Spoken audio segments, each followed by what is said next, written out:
this one away. I think that would be very pretty together. I'll kind of prop it up. In fact, I'm going to turn on this extra light here, so that might help a little. Maybe, maybe not, I don't know. I'll just do that. So that I think would be pretty if this were the lining and this were the outside.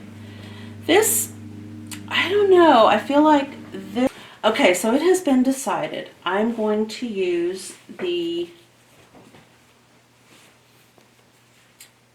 Art Gallery Birds fabric for the lining, and this gorgeous rose for the outer part of the bag.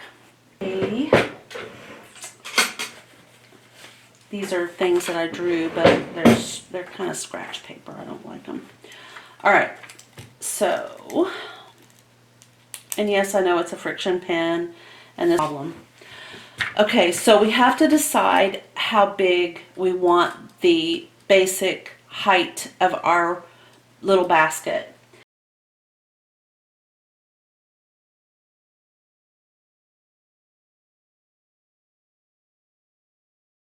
The interfacing on the lining fabric, how to stitch up the outer fabric, and how to stitch up the inner fabric.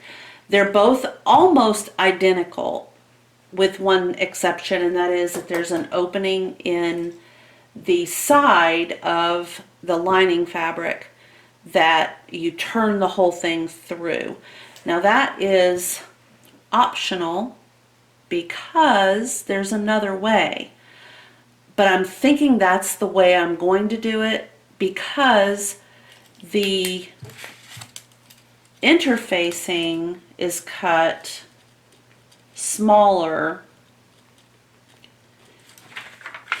and because it's cut smaller, you have a flimsy raw edge at the top, so it gets a little bit difficult to fold that down and get it to stay the way it should be. I mean, you can use some starch, but you know, without a really good way to hold that down, it just gets a little flimsy, and you can get really off. Like you can have it end up just being, you know, just really wobbly. Smaller all the way around. So, and then you can embellish this. If you have some cute buttons that would work only for embellishment, you could sew some buttons out here on the outer piece. You could glue some rhinestones. You know, you could make these roses pop with little, you know, rhinestones attached to this. There's all kinds of little embellishments that you can do that would make it really, really unique and for your special sewing room or even your bedroom. You know, you could use it as a place to keep your glasses and a pen and your journal. I mean, they're not huge, but my journals aren't that big either. So you could use it to store your art supplies. They're fun. They can be very pretty. I've seen them done in cacti fabric. I've seen them done in cat fabric, dog fabric, floral fabric, solid fabric, nautical fabric. Anyway, so that's where I am.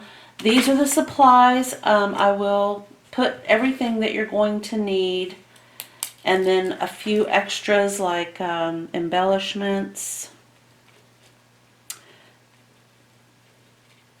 And we'll talk about, you know, the actual construction, how to get this all put together. Of course, you're going to need a sewing machine, thread, a good sewing machine needle, some scissors, some sewing pins, or some clips.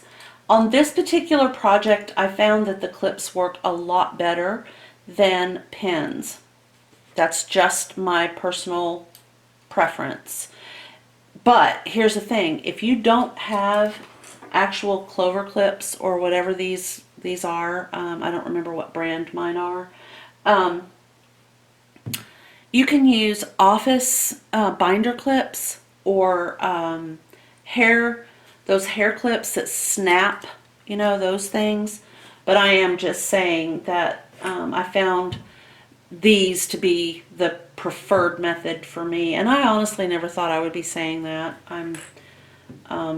I prefer to use pins. You can take the pins to the ironing board. I use glass head pins. They don't melt. I don't have to worry. These would melt. They're very bulky. You have to make sure you get them on the project correctly, because otherwise, if they're flipped with the in my case with the color side down, that's incorrect. You want it to go through. Well, you don't want it to go through at all, but you want it leading up to the sewing machine bed on the clear side. Have a great day. Thank you.